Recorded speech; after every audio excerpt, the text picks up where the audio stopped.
heart of the Pride Lands, a shadow lingers, a story untold. We all know the tale of Simba's triumphant return, of his battle against Scar to reclaim his rightful place as king. But what if the battle for the throne was just the beginning? What if the true struggle was not for the crown, but for the very future of the royal bloodline? Today, we delve into a darker, more complex chapter. The awakening of Scar's legacy and Simba's desperate fight to preserve his own. Awakenin 2. Simba's pride introduced us to Kovu, the chosen heir of Scar. But the film only scratched the surface of the turmoil brewing within the Pride Lands. The Outlanders, loyal to Scar's memory, weren't just a band of exiles. They were a movement, a cult of personality built around a fallen king. They believed Scar was the true visionary, unjustly overthrown. Kovu wasn't just a successor, he was a symbol of their stolen glory, indoctrinated from birth to avenge Scar and reclaim the throne. Simba, now a king and a father, is haunted by his past. The scars left by his uncle run deeper than we ever imagined. Every shadow holds a threat. Every stranger is a potential enemy.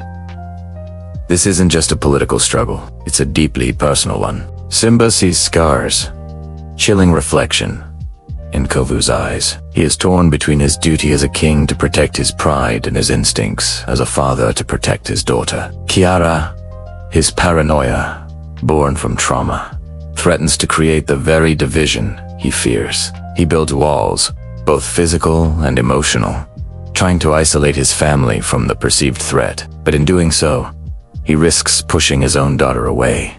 The core of this conflict isn't just about two prides clashing. It's a battle of ideologies.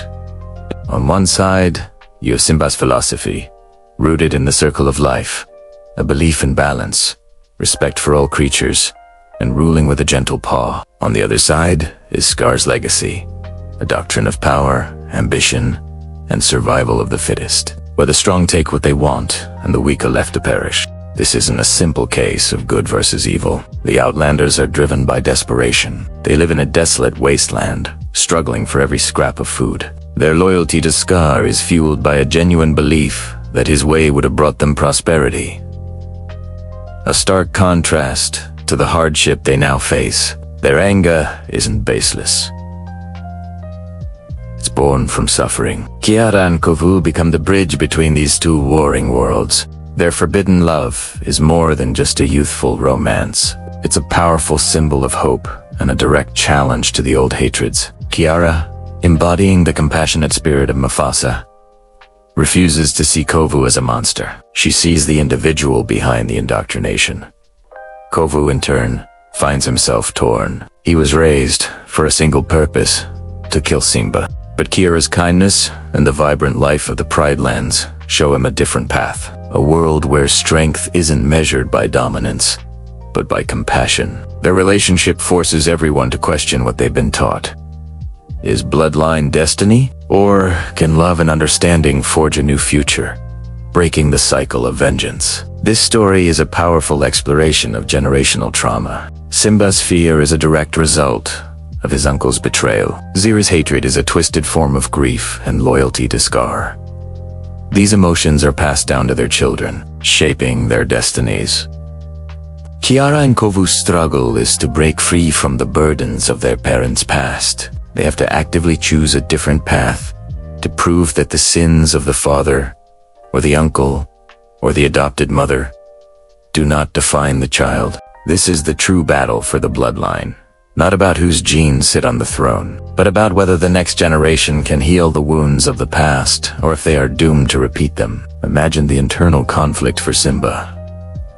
He fought so hard to escape Scar's shadow, only to find it resurrected in the heart of his own family. He must confront his deepest fears and learn to trust the son of his greatest enemy. It's a profound test of his kingship and his character. Can he lead with wisdom, as his father did? Or will he let fear dictate his actions, becoming the very tyrant he overthrew? The weight on his shoulders is immense. He's not just fighting an external enemy, he's fighting the Scar within himself, the voice of doubt and paranoia that whispers of betrayal at every turn. And what about Kovu? His journey is one of deprogramming. He has to unlearn a lifetime of hatred. Every instinct tells him to follow Zira's plan, to fulfill the destiny Scar laid out for him, but his heart tells him something different. The love he feels for Kiara is a force more powerful than any training or indoctrination. He stands at a crossroads, forced to choose between the path of revenge he was born into and the path of love he has discovered. His decision will not only determine his own fate, but the fate of both brides. He must, in essence, kill the Scar within himself to truly live. The climax isn't just a physical battle, it's the culmination of this ideological war. When Kiara stands between Simba and Zira, she's not just stopping a fight, she's delivering a powerful message. We are one. She's declaring an end to the division, refusing to let the past define their future. It's a moment of profound courage that forces Simba to finally see beyond his fear and prejudice. He sees his daughter, wise beyond her years, and he sees Kovu, who has chosen love over hate.